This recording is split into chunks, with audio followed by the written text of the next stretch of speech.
Je vous remercie pour vos exposés. Je remercie quand on a un œil scientifique sur des questions aussi compliquées que l'immigration. Et comme je salue aussi qu'il y ait un œil scientifique sur les questions de l'écologie, du climat et tout, c'est-à-dire qu'à un moment donné, les enjeux importants, fondamentaux et qui touchent l'humanité, hein, au sens avec des grandes conséquences, c'est bien aussi de prendre le temps de regarder les chiffres, de regarder les évolutions, de regarder les tendances, parce que ça nous permet de sortir des fantasmes. Et donc, si on sort de ce qui n'est pas réalité, mais seulement ressenti, on peut plus facilement construire des politiques. Et on peut plus facilement, de manière raisonnée, apporter des réponses aux événements. Moi, j'aurais aimé entendre aussi...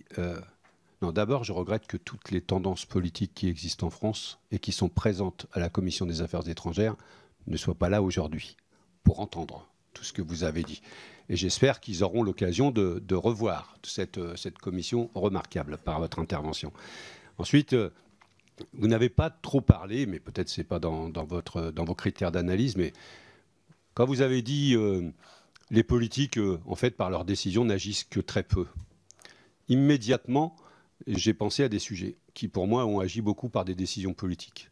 J'ai commencé à penser à Mayotte. Est-ce que cette décision politique de départementalisation a eu un impact ou pas sur l'immigration? Ensuite, j'ai pensé à des décisions de guerre.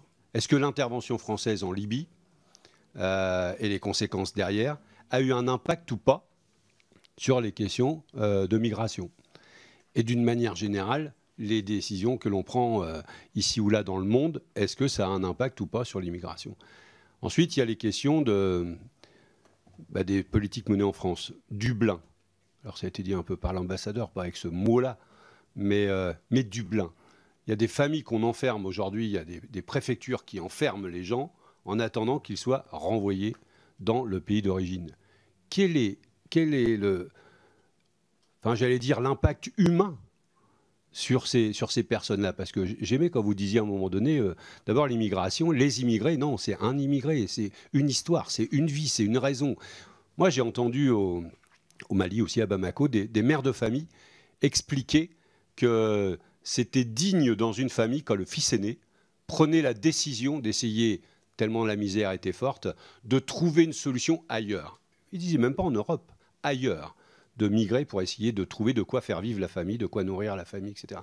Et je pense donc que la première action, c'est l'action sur le terrain, l'action de l'aide publique au développement. Et parfois, j'entends dans la commission, et c'est dans nos politiques, des fois, le retour sur investissement de l'aide publique au développement. Non, le retour sur investissement, il se fait à Bamako, mais il se fait surtout pas ici. On n'a pas besoin de ça, on doit aider là-bas.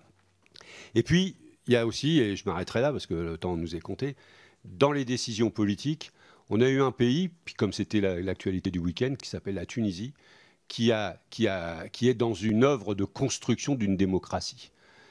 Et dans cet espace particulier d'un de nos voisins, quelle a été la politique française qui a été menée depuis l'ouverture de cet espace démocratique jusqu'à aujourd'hui pour faire en sorte que les jeunes Tunisiens soient fiers de cet espace démocratique en se disant qu'ils ont un avenir grâce à ça? Eh bien, ce n'est pas ce qui s'est exprimé ce week-end. Ils ne ressentent pas les choses comme ça. Et je pense que notre pays aussi aurait un rôle à jouer là-dedans. Merci, monsieur le député. Voilà.